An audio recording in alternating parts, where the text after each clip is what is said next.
us on the starship Earth and reconnect with the science of the land and stars.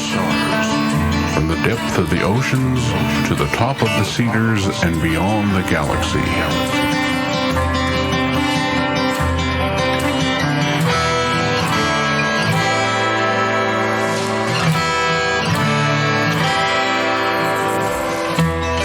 Portals and ceremonies, gravitational waves, caribou, highways, laughter as medicine, quantum entanglement, glacier, sovereignty, hunting, mathematics, berries, fire, crocus teachings, star people and Pleiades, grandmother, moon.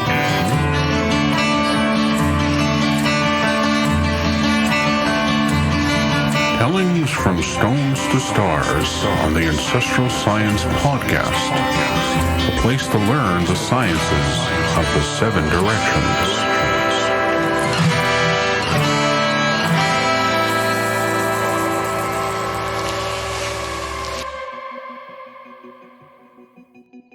Welcome to Season 3 of the Ancestral Science Podcast. Again, shout out to Emil, Walter, and Sharon for that awesome opening tune. My name is Corey, your host and guide on this journey where we together learn more about the depth of science from stones to stars, or as we like to call it, the OG science. For this episode, it was a hot summer afternoon here on the lands of the Blackfoot Confederacy, Tsuut'ina Nation, Yithka, Nakota First Nation, and more recently, the Otipemisiwak Métis. We recorded in the caregiver area at the Creative Kids Museum at the Telespark Science Center. Shout out to them. Thank you so much for supporting this. For this episode, the pod was grateful to learn from the Alycia Two Bears, two-spirit mixed Cree educator and author from Misatawasis Nêhiyawak First Nation, about her journey to become a midwife. What is land birth, how to decolonize and de-stigmatize blood. We learned about reconnecting ceremony in community with birthing, reproductive justice, and birth sovereignty, caregiving roles of men and partners within pregnancy, birth, and caregiving, and of course, we can't forget about moss bag science, adult moss bags, and one comfy swaddled podcast host. So remember again to tune in next week for Smoke Talk with the pod team, where we chat more in depth about the topics from the previous episode. This is a good one, so check it out. Thanks again to Bespoke Productions Hub, and as always, Emil Starlight for the seamless editing and audio, and Alex for pod support and marketing. Remember to check out Alicia's new book. It's called The Feast. The link to this and so many more educational resources are in the show notes, so please click on that. So for right now, grab a tea with maybe some honey, snuggle a small human or a fluffy pet, and join us in this incredibly important conversation that's for everyone, not just for women, with Alycia Two Bears.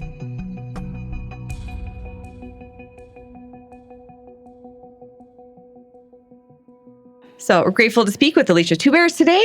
But first, we're going to offer tobacco for protocol. So Alycia, I offer you this tobacco for your time and your wisdom today and for sharing this space with us. This beautiful space, the Telespark Science Center. Yay. Thank you. I accept. Thank you. And for all the listeners, as we always do, this knowledge it's not mine, it's not the podcast, and you're going to hear some cool stuff. So if you do want to pass it on, to remember to always link that knowledge to the person, to the land, because it's all different, and it allows for that reconnection with that knowledge. Mm-hmm. So I will offer you space to introduce yourself. So, Tanase, Alycia Two Bears, Nitsagasan, Agua Misatawasis Nêhiyawak First Nation, Otsinia Pogo Mokinstis Nawigan Miigwech. I am a mixed-blooded Esqueo, so I'm from Misatawasis Nêhiyawak First Nation in Saskabush. That is where my dad is from, and my mom is a white settler with grandparents from Poland, Russia, and Swedish, but our matriarch of the family was of the Swedish family. And I have 5 kiddos. So I got Skyla, the twins, Pearson, London, Chael, and Phoenix. And that is who I am. Awesome. Thank you. So always ask the question at the beginning, what is science to you? Science to me is, how do you fit in relationship with the rest of the world around you?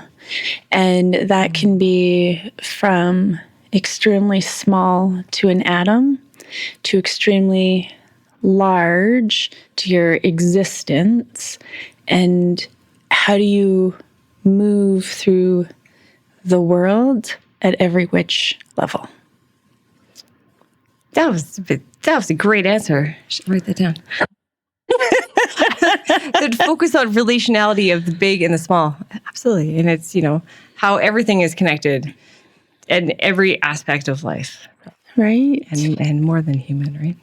Way more. So I know I get like in maybe trouble for these perspectives too, because creator to me isn't like this weird dude sitting in the sky watching everything you do, deciding if it's good or bad. And creator to me is like, when we say it's everywhere, it's like an atom.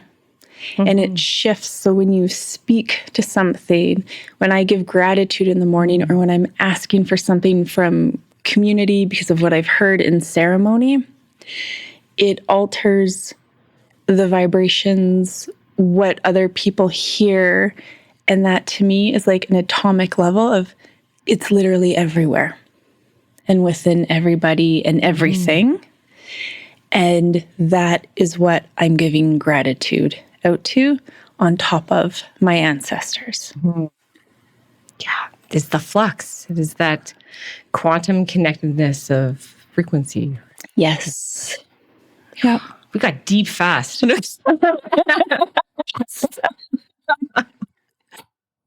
So we're in the caregiver area here at Salisbury Science Center, the giant moss bag, which, don't worry, we'll get to that. It's a little teaser. With the artwork from Keegan Starlight. I know. I love him and Amanda. I taught their oldest kiddo. I taught Tiernan kindergarten and a little bit of grade 1. So it's so funny, like the intertwining of our community lives. They were part of my education realm, and now they're still part of my like birthing, reclaiming, birth ceremony realm. Yeah. So speaking of that, how did you get into that realm? So having 5 kids apparently means you know a lot of things about babies. You probably know a couple things. Right. Yeah. And as I left education, I had no idea what I was going to do, because I thought I was going to be a teacher till I was 65 and that was it. Leave education, and my friend, we were at actually the Satuna Rodeo that summer, and I was like, I have no idea what I'm supposed to do. Like, I have no idea. And she's like, oh, you're going to be a midwife. Like, that's what I think of when I think of you. And I was like, you say that because I have 5 kids. I had my last 2 at home with midwives at home. And she was like, no. She's like, if I had chose to have kids, you would be the calm in the storm of birth. And I think you would hold everything together. I would feel safe regardless of what was going on around me. Mm-hmm. And I was like, oh, I think maybe I could do this. So I looked into it. At MRU needed a 4.0 GPA to be considered for their program. And it had to be a science-based degree. My education, nothing transferred over in my 2 degrees. So they were like, just go get a new science degree. I'm like, okay. On the side. No big deal, I guess. Because I did Bio 30 in grade 12, like 20 years ago. So that's cool. It's just pretty much the same, I think. Right? Yeah. And so I ended up doing a doula course instead. Mm-hmm. And I was reminded why I love birth. I do. I love pregnancy. I love babies. I love nurturing families. And then I wanted more. The training was very white-centric, hospital-centric, no culture, it was just like, here's birth and the patterns and the rhythms, which is fantastic knowledge to know, but I wanted more. And so I went out into the birth worker realm, realized very quickly as a single parent, I think I had all 5 kiddos at that time, I could not do this without childcare. And I had my first births, like back to back. Like I got home from one and then had slept for an hour and then got the text I'm in labor for the second one. And I was like, oh my God, no childcare. And I like frantically made all the phone calls, finally was able to get childcare, and then went out to the second birth. And I was like, okay, I can't do this right now. And I was reminded by the birth worker community, hello, you have a B.Ed. You can literally teach anything and nobody will question you. You have knowledge. You want to teach prenatal classes? Go for it. You want to teach birthing knowledge? Go for it. You want to teach menstruation knowledge? Go for it. And that was just like a big oh, right. I can do that. And then the Urban Society for Aboriginal Youth with like Jen Fournier was like, hey, want to do some moontime musing teachings for the youth? Because you have some like kick-ass knowledge. You empower the youth. You teach them critical thinking about traditional teachings for the urban youth specifically. Absolutely. And I was like, okay, I can do this. And so I did that for several years. Then I had the opportunity through the National Council of Indigenous Midwives to do apprenticeship model under a midwife. And I was like, I was still very unsure if that was the role I actually wanted to take. Because I liked that I was just emotional support and I sing songs and I bring food and bye, I'm done. I don't have to do any hardcore decisions. And then learning that, and it didn't go well in my favor. And I lost friendships. I lost professional working relationships. But it showed me, yes, I want to be a midwife. Yes, I am smart enough to be a midwife. I had insecurities about not coming from a science background, only coming from an education background, and a very long insecurity that I'm not a science-driven person because I did not believe in the same definition earlier from a little kid. As many don't. Right. Yeah. And I looked into all of my options across Canada, and UBC was the best one. They were we look at 50% of your grades. It does not matter what background it comes from. We take a look into all of them. Yes. And then 50% an essay.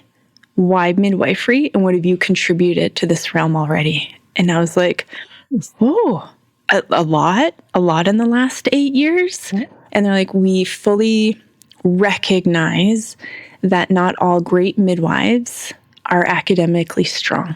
And they have compassion and they have bedside manner, but maybe they don't have the best marks out of everybody.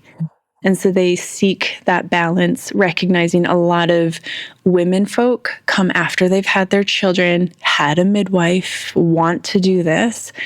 And they also don't specifically say, hey, we only have 2 spots in our program for Indigenous applicants.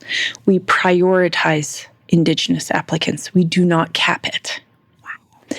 And so I was like, I just got goosebumps there. And I was Makes me so happy. Okay. Yeah. And you're on the West Coast, which is my little healing spots where me and my kids run away together to go camp and vacation. And I had to do one prerequisite, and it was a biology anatomy course. I gave myself a year to do it. It did not work out well because I had to work full time, which did not pay me a living wage. So I continued all my side hustles. Yeah. And then I still went through with my application to UBC, got the interview, and I nailed it. I knew that I nailed it and got the acceptance letter. And I was like, cool, I'm on chapter 6 of 29 for this course that I have to be done by June 30th. And it was May. And so my work collaborated with me for a new work-life balance. And I was able to complete a year-long course in 7 weeks. And I passed. And I passed. Amazing. And I got in and was really encouraging. Aisha from UBC was just like, we just want you to pass. We really want you in our course. We want women like you in our course. And I was like, amazing. Yes. and I guest spoke at MRU during this time. And that professor was like, how come UBC and not us? And I was like, because you guys do all these things. And they were willing to undo a lot of like determinations to get me in. And I was like, it's a little bit too late, MRU. Yeah. Sorry. And they're like, please let us just be your backup option. And I was like, I want to go to UBC. Like, I'm committed to going to UBC. Yeah. And it all worked out. And the very long story, that is how I got here.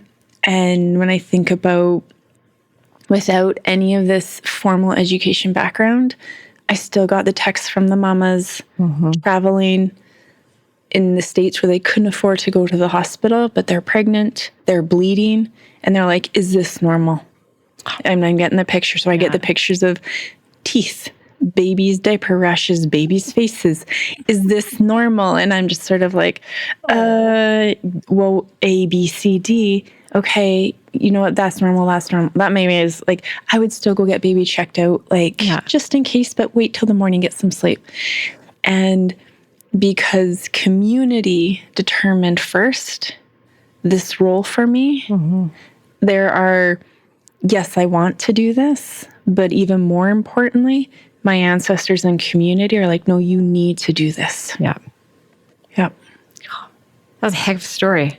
That I think that's so important for people to hear, that it's reinforcing that that depth of knowledge and scientific knowledge of our ancestors, of the land, that we know is valid and that's within our bodies, that from your experience and from ceremony, from working with community, and how much almost more important that is than that standard universal scientific knowledge that discounts this immense relationality that's so important. And to know that importance and to follow that, and obviously worked out very good.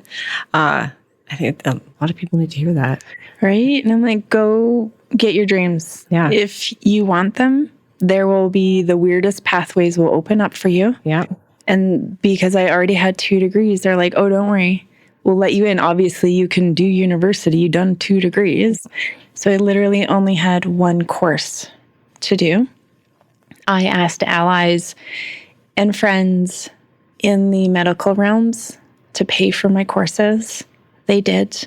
They paid for my application fees in the psychology realms. They paid for it. And they were like, financial obstacles will not be part of your life for this. You need to do this. Oh. And so again, opportunities that like really reaffirmed you are on the right path, and everything I had been doing up until this point still pointed out to like midwifery, and even like beyond. My big goal is actually to teach future midwives. I'm still a teacher in my heart. And I think it kind of had that like moment where I'm like, oh, I think that's the long-term picture for me, actually. I think it's a really good point too, of those like following your gut and your spirit, and that pathway of, sounds like you're guided, Lots of crying, folks. Also, there's lots of like, what am I supposed to do?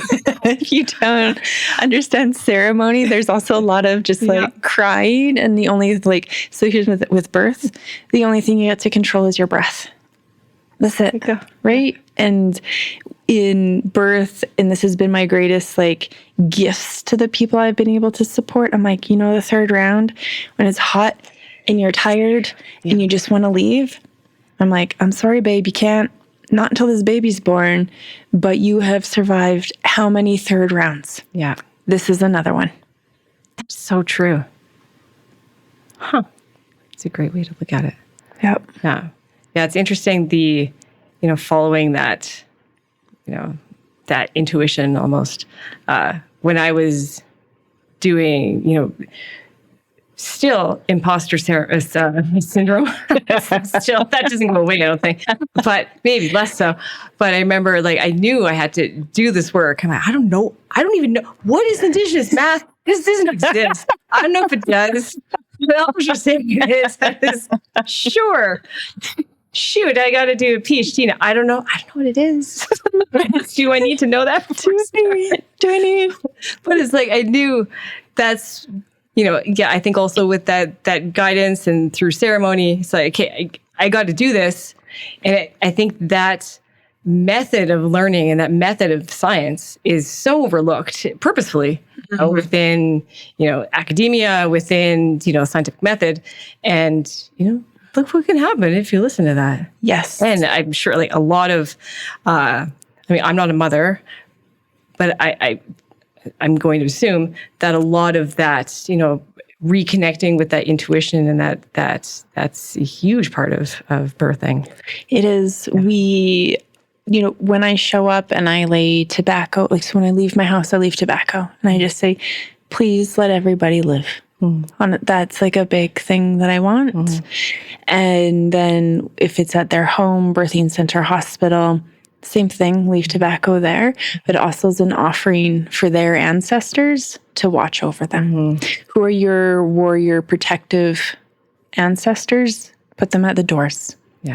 And I say thank you to all the doctors, nurses, anybody who comes into your room. May their hands be gentle, kind, and compassionate. And then when it's hard for whoever's in labor, I'm like, remember all your ancestors who did this to get you here. You're doing it too. You're so capable of doing this. And yes, this is like validating. This is hard work. There is no doubt about that. But you are capable, and this stops. Like, which is very hard to tell first time birthers. You like don't die like this with a baby halfway hanging out of you. and it does end, and I'm like, and then you just forget everything. Yeah. That is the other you just forget.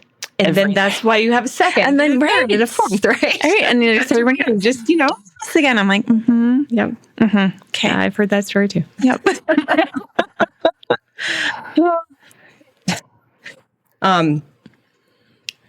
I feel like we're talking about birth, so let's continue with that. Okay. Something you've mentioned is birth as sovereignty.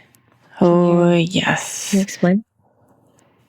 If we cannot birth as sovereign beings on our own land, we are not free people. And I heard this from Melissa Rose, who is a Ganawaki midwife. I heard it down at a conference down in the States. And why you have to so fiercely protect birth. So that is prenatal care, that is eating well, being housed, being surrounded by people that love you, and then having the ability, accessibility, and choices to birth where you want, how you want, and who you want it to be with. And then that extends into how you raise your child in relationship with the land. All of this has obviously been very violently removed from us through colonization. And we're starting to see that reclamation of birth and of sovereignty, that Canada does not get to dictate how, where, and who, why we birth. Think about sterilization. They also they have tried so hard for us not to have our babies.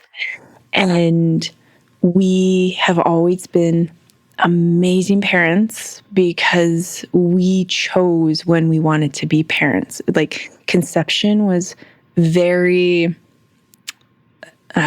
intentional. And as like Nêhiyawak people, we traveled lots. Like, if you had multiple kids, they were spaced out like 10, 12, 14 years apart, because never more than you can carry in a war camp. All right. And then it also gives you the time to fully recognize and nourish and develop the gifts that your kiddo brought from the stars with them. And it wasn't just for you to do that. what other auntie, uncle, elder also holds those same or similar gifts, and go get nurtured in community that way. Because they belong to all of us, and our community thrives and does better when all of our gifts are nurtured. And then I think about how, again, so we got like the church doing their residential school thing. And so now people having like so many kids, you are so overwhelmed. How do you nourish and develop relationship with your own kiddos, with their own gifts, with their own intuition? And disconnected from community. All of it, right? You're by yourself to do this all. You wonder why moms are suicidal. Yeah. Right? So I think if we can continue to establish birth as this very sovereign, not just like a notion or an idea, but an act, our kiddos born into that of the already existence that they're a sovereign being to their community straight from birth. Take away the power dynamic of politics within Canada. Teach them you belong to us, not to the Indian Act. That's a big statement. Yeah. You made me think of how it's like it's both power control, but also a lack of trust. You think of we don't trust. I feel like it's not just Indigenous people, but everybody. You have to go to the hospital. You have to see a doctor. You don't trust your body. This is like all these decisions are made for you, made for the kids, made for, throughout your life. And where it's like trusting your body, trusting your ancestors, and having absolutely that sovereignty of choice and relationality and community. Think like that disconnect from community. And I think like midwives were very intentionally removed from our communities, right? Also the connection to like witchhood. How dare you have a connection with life and death, which certain males cannot wrap their heads around. And they think that we control life and death, as opposed to we surrender to life and death as a pact. As an understanding, as a cycle. Yeah. When you were saying about like the third round with birthing, you reminded me of an episode that we did with Terry Cardinal and talking about death in the same way. And how, it's ceremony. It is those 4 rounds, and the third round's the hardest. And then it's, it's the hardest for not as much the person, but people around. Yes. So it's very, there's that reflection and similarities in that sense too. I always uphold the notion, if you are not comfortable with your relationship with death, do not go into birth work. You will harm people. Absolutely. Yeah. If you can't handle miscarriage, stillborns, or infertility, and your own narrative gets wrapped up into it, your people will feel not heard, not held or validated.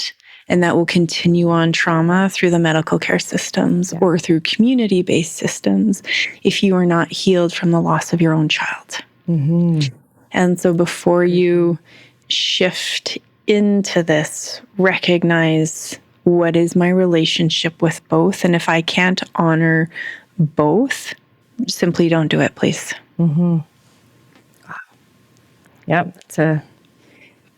That disconnect between, birth and death, it has to be, there's an understanding and a relationship to both. You spoke about land birthing on the land. Yes. Should I speak more about that? I would. So many people have these dreamy versions of birthing their baby in a teepee out on the land, and that everything will go right because they trust their intuition, which are all very valid reasons to do it. However, when you got people with super high blood pressures. You have people with maybe histories of diabetes.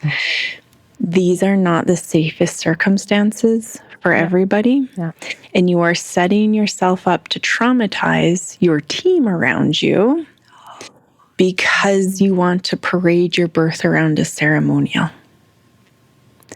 And so then navigating the people who have the physiology means to have a birth like that, let's celebrate that. Absolutely, yes, because I think to be part of that, like imagine telling your baby you were surrounded, you had your midwife, you had your aunties, you had your grandparents. The first words you heard were in your language. Everybody was like drumming for you. The scent of like sage was in the air or medicines. That's how you were greeted into the world. Absolutely dreamy. And I want that for everybody. But not at the impact of somebody forcing it to happen. And the lack of surrender that you need a different circumstance to birth your baby. And really good point. Yeah. It is. And I don't, that like lashback to the sense of reality for some people is pretty hard to swallow. Yeah. But I would like, oh my God, if there is, and I also think, so after you have baby, you don't leave the teepee. Everybody comes to you after, and that sense of community. So now I'm like, hey, be mindful of who you invite into your home. You don't know, there's some ancestors who maybe have not sought going back to the stars. You don't want them hanging around. You're this open vessel. Your baby's an open vessel. You're going to have other issues to be dealing with if you invite that into your home. And so being mindful of that.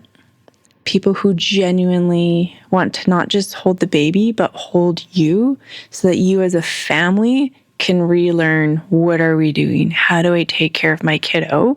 Especially kiddos and families who were scooped, foster raised, and the whole notion of parental bonding is in the first generation. And it is scary and overwhelming. And if you have active addictions or you had prior addictions, a lot of your trauma comes flooding out when you look at your baby and you go, how could you have hurt me? And so I want people who invite softness. I'm like, bring warm food first and foremost. You need warm food. You have a list of chores to do. They pick one thing off that list and they do that for you. And if you don't want to let the baby go, don't let the baby go. But you want to and you want to go have a shower, also go do that. That decision making, instead of everybody barging into your home to demand to be seeing things, it's a gift to be in the presence of a new family. Treat it as such. Absolutely. And I think that goes back to that disconnect of both with, let's say, with health too. If we're, the last couple hundred years, we're not eating food from the land. We're losing all of those nutrients. Our bodies aren't healthy, or definitely less healthy. And then losing that connection through residential schools, through many other things, to community and to, I get it, so badly want to have a land birth and not setting yourself or your community up for success if you don't have that community in that situation. So, there's so many other factors. I get that. There is. And I always think like the warm bone broth, which I see like a massive resurgence, which is so lovely to see. And I have Allie always been like, I'm going hunting, want some bones? Like, yes, I do. And these really simple acts of making like bone broth just reminds of my chop-on who'd be like, you need to eat wild meat, not just for like your physical health, but for your spiritual health. You're still in relationship with your animal kin. Yeah. Don't forget about them. Yeah. And they gave you their life force and energy to live well. So live well.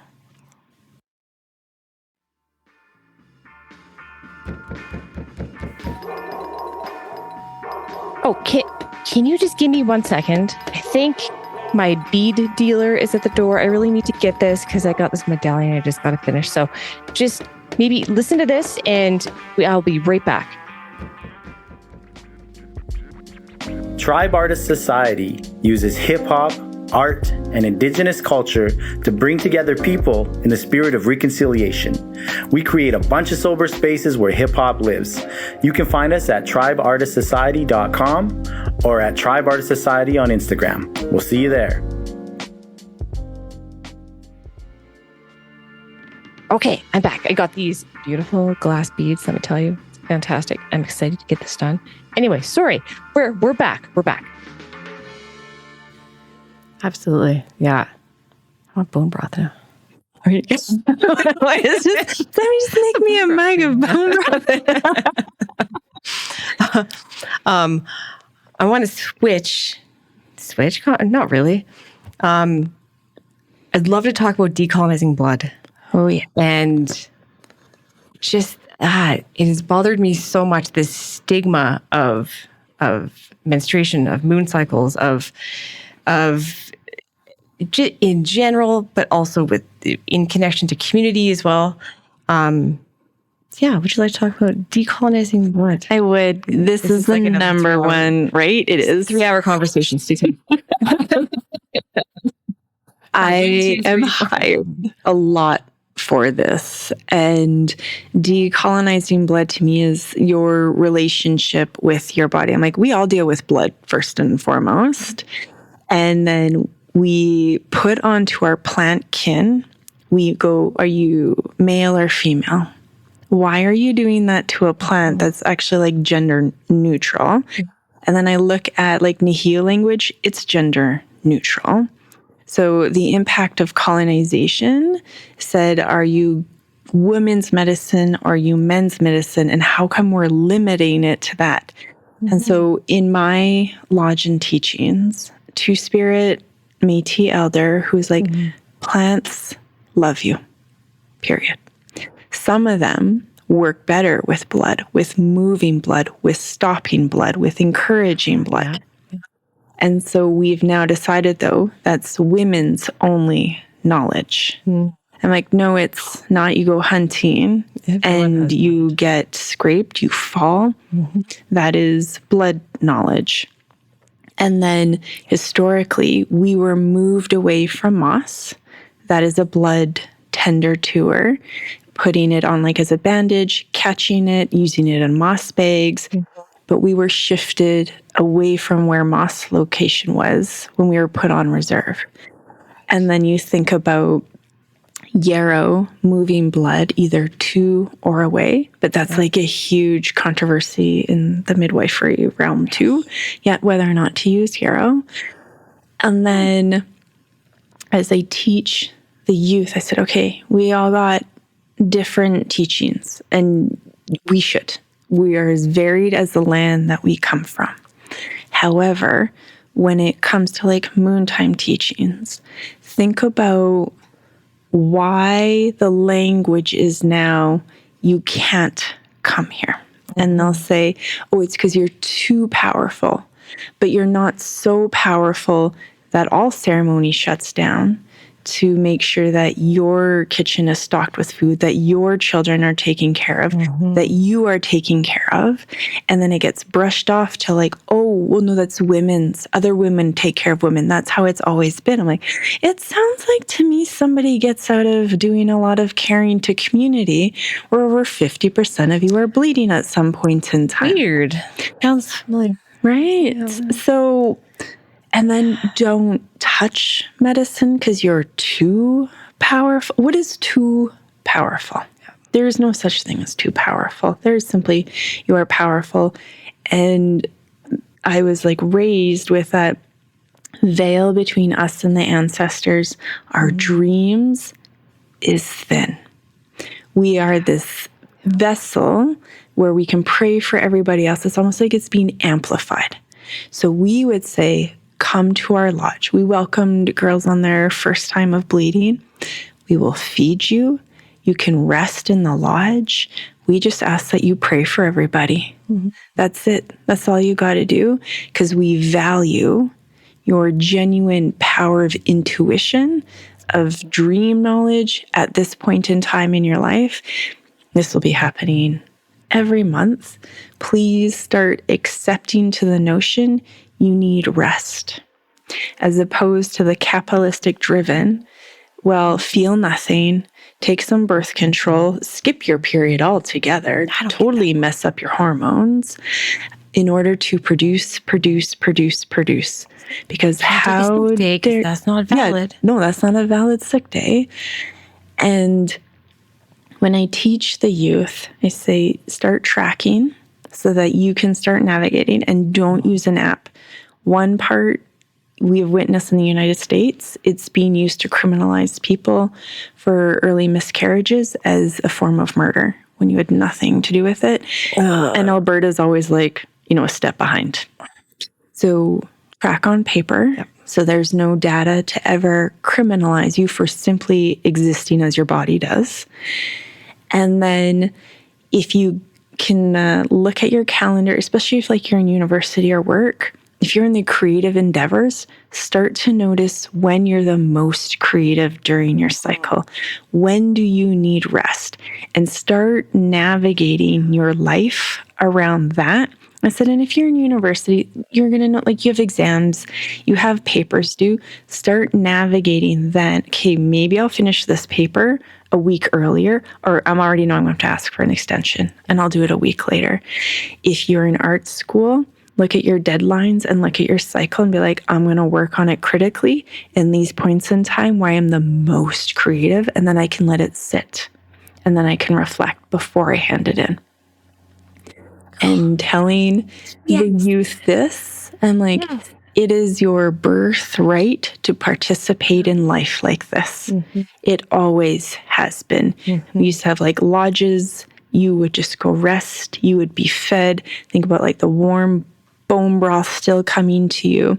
How do we build up our red blood cell counts? And like, don't be afraid to eat like some good moose. Like, go find it, right? Eat the liver. Eat the things that allow your red blood cells to work. And that is also your bone health. That is like lifting weights. Our bones love when you lift weights, and our red blood cells are made in our bones, everybody. So don't be afraid to lift heavy when you feel like it, and also rest when you're supposed to. One of the most common things I hear in our community is how we're anemic. Like, look at our diet. We're not supposed to be eating fry bread, y'all, like every day. What about Cheetos all the time? No. And I'm like, cheeses are better. I mean, let's, maybe we'll make an exception. So I'm like, there's teas that you can make them beforehand if you know that. Use your iron supplements, eat your deep meat, like red meats, with your citruses and your dark leafy greens. Start to eat well, because it's also the biggest FU to colonization. When we are well, when we are in tune, and you're like rocking your intuition, you're rocking your gifts from the stars, and you're this bright, shiny light of existence, nothing makes colonizers matter. I'm so happy right now. And so when I see young girls who are told not to come around lodge, like just don't even come in, don't come around, get chastised, you're not wearing a skirt, you're not doing this. I just think it's not helping. Not at all. It's not helping. And I can't that internal struggle of you cannot ever tell residential school survivors how to cope and manage with their roles in this way. But it is not helping our youth who are seeking ceremony in order to prevent suicide, in order to feel connected, in order to feel something that has been removed from them. Yeah. And that's, if you get an elder says something negative or, like you said, everyone has their own protocols and whatnot, but I think it can be very harmful and long lasting if that happens, especially at that age. Right? And when we're all like, ceremony will heal you, culture will heal you. Yeah. And then all you do is get chastised for simply existing or not knowing. I was going to say, if you don't know. If you don't know. Yeah. And then you get chased out, you're not going to ever want to go back again. And then where does that get us? Yeah. So gentle corrections. And I did not know these different lodge teachings until after Sharon had died. And all of a sudden, like, you have to wear a skirt. You have to sit on this side. You have to participate. You cannot be here while you're bleeding. I was just like, so also perimenopausal. Can we talk about this? We bleed for like 3 weeks at a time. And then you're like, we're done for a week. One day. And then not for and then not for the next day. And I'm like, so do we just not ever get to show up to ceremony? Like, just period, ever? Yeah.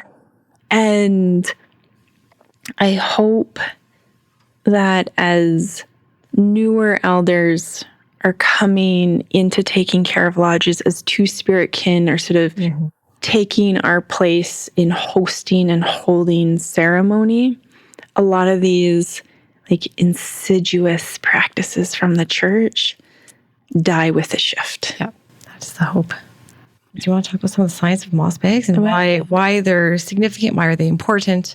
And why it's so important that they're being reconnected with? Yes, I love moss bags. They are the extension after you've been born. Because when you came down from the stars, you were in something very similar shaped, like a canoe, and you sinewed yourself into it. And so after this, it is hard to be born. Like, it's hard work for everybody. And then when you come earthside, you're in this new physical form, and it has the potential to be very loud, very bright, lots of sounds, and it can be very disorientating. And so a moss bag holds our newborns to like 18 months old in a way that allows them to feel not out of control. And muscle development for newborn sort of goes from center outwards. And so that's when you can see them noticing their hand for the first time, and that oh, I'm controlling that. It's not a random action. And I love they borderline scare themselves. They're like, who's doing that? And then they're hitting themselves, and you're like, it's you, stop. Or it's like, look, it's a toe, right? I can put that in my mouth. And so with the moss bag, obviously we would put them in there with moss in it to catch pees and poops. So as a reminder, pee is sterile, or it should be, or there's a problem. And poop would then be your bacterial cause. But as it is absorbed into the moss, it can keep away from the baby's body. And the whole act of community harvesting while you're pregnant to do that, preparing for that as well. It can be washed out, and then because it's microbial, thank you. It keeps babies' bums, vaginas, penises safe and clean. And then you wash it, you sun dry it, goes back in, environmentally friendly, because we're scientists like that. Yep. And then you have the ability to sleep well, to feed your baby, and also eyes on baby. And if you prop them up, so moss bags can be attached to cradle boards. Cradle boards are carried on your back with a headpiece, so that informs the pregnant, now postpartum body to build inner strength, inner core that's balanced on the top of your head, that goes according to your baby's weight. So you're not carrying anything more than you already haven't. Of course. Right? Of course. I didn't know that. That makes so much sense. And then so you go out and you do life, and the baby is watching community, listening to roles and activities happening around them or not being ignored. Mm-hmm. So then as they get more recognition about their role, about everybody else's role, they have now witnessed for 18 months how close to walk to a fire without experience. And then as they start to toddle, they start to be like, oh, this, because it's hot.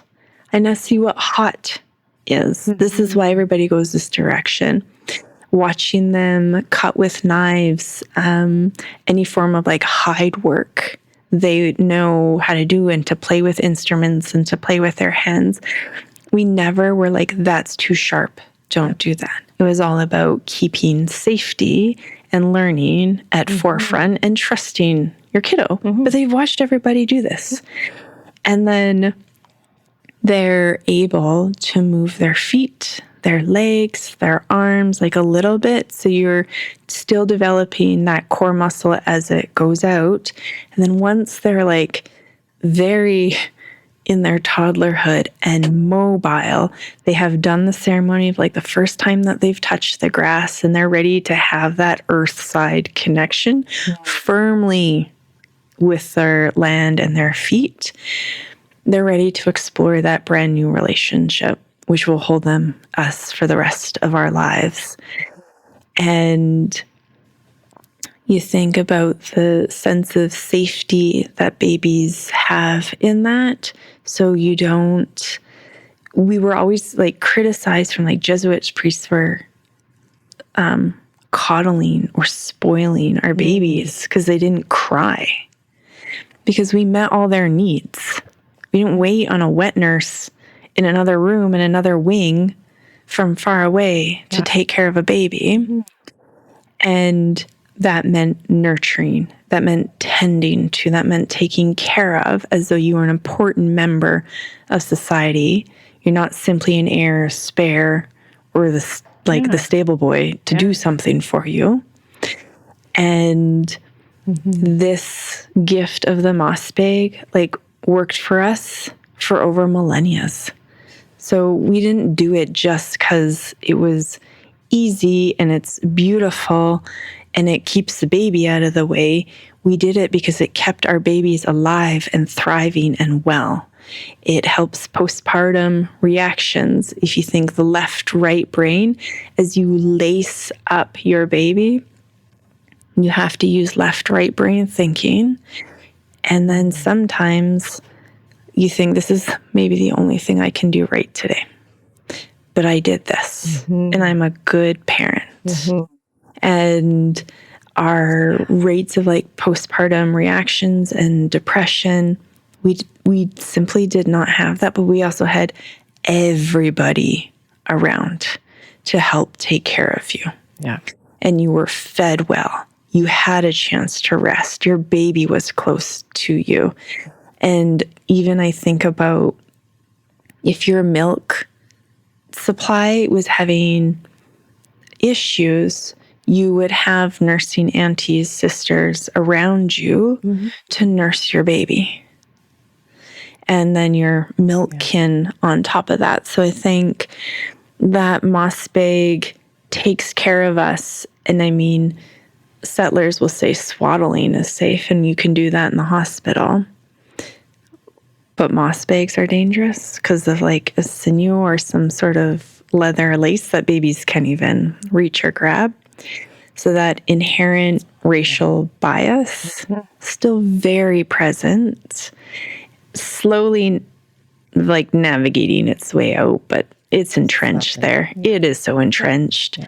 And these are moss bags are one of the parenting tools that I see making a huge comeback. And I am so grateful to see so many people willing and wanting to do it and normalizing it. And shameless plug. Yeah, do at the Caregiving Collective, we'll link it on the show notes. We offer free moss bags to families who cannot afford them because they are beautiful, they are gorgeous, and if people are selling them, they are worth every dollar that they are asking for. But if that is out of your budget, we will make you one for free. We do mutual aid to pay for shipping and handling to get, because we ship all over North America. The big shout out to all my Dene Navajo kin down in the States. All those birth workers, families are keeping us busy. Minnesota as well, the West Coast, Seattle, Vancouver. So the word is spreading to different organizations. We can provide this for you because we don't want finances to be a barrier. We want babies in moss bags, and we have the skills and the knowledge through Barb and Mary-Eve to do this. Yep. Let us do that for you. Yep. There's other things that you do at the Caregiver Collective. Do you want to talk about that? Yes. So we also create ceremonial wear, in particular for Two-Spirit trans kin who, again, might not be able to afford ceremonial wear, ribbon wear, and feel like they can't attend ceremony because of that. And we want everybody to feel welcome, to feel held, nourished, and validated in their identity in ceremony. We will create any sort of ribbon wear that you need for ceremony for free. Caregivers Collective. Yes. Yes. All the links. You're an author. I am. Come on. Let's plug it. Tell us all about it. My Put all most the links in. recent poetry collection, The Feast, was released this May or June. It is so heartwarming, exciting, thrilling. Reaffirming to see my name as a top-selling poet in Calgary, a top-selling poet in Edmonton, in the Calgary Herald. I don't want to be how? Because I'm talented. So why wouldn't I be there? And both my collections, the second collection, The Feast, you can buy it on Wild Skies Press. That's my publisher. Both collections are Two-Spirit, identity, motherhood, grief, relationship driven. There is a very wild mix of celebration, of heartache, of sadness, of anger, appropriate anger. Yeah. And the people who reach out to me after reading it were I saw myself in this. I saw myself in the sadness of when motherhood did not go the way that I thought I wanted to. And I have a kid with ODD. But we're not allowed to talk about those things because it dampens the whole mood where motherhood's going beautifully for everybody else. And talking about identity, so I'm mixed-blooded. I talk about that, how to raise my kids with very Nêhiyaw identity, because I didn't want them to not have it. Colonization is doing a number, and I refuse to let it happen within my own home. Yeah. And especially, I have white passing kiddos, and I'm you go be little secret agents. Yeah. You go protect your dark res kin. That is your role. Yep. Yep. And you don't let anybody take that away from you. You speak up, you speak out loud, and you put your body in front. Yep. Because that is your privilege. Yep. Yep. So true. Go buy books. Thank you. All the links. Go buy books. Okay. you have any questions for me or the podcast? Oh my goodness. I'm scared. No, I was like, because I was trying to think of questions to ask you and how your momentum built, because you're on your 3rd season. Yep. Right? Yep.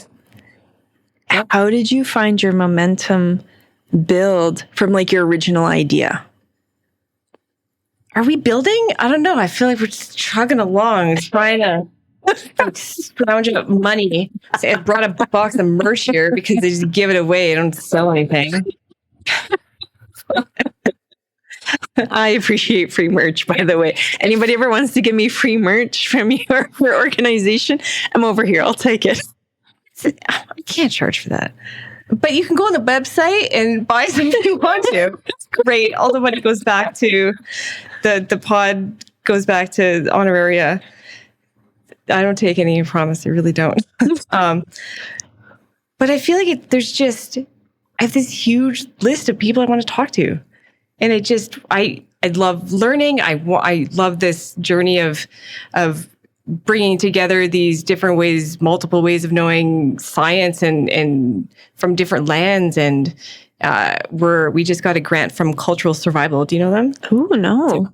Awesome. Shout out Cultural Survival. They're an international Indigenous not-for-profit. International. Like when we got the grant, there's a list of all the communities that got the grant, and there's like Nepal, Kenya, Oh my gosh. Alberta.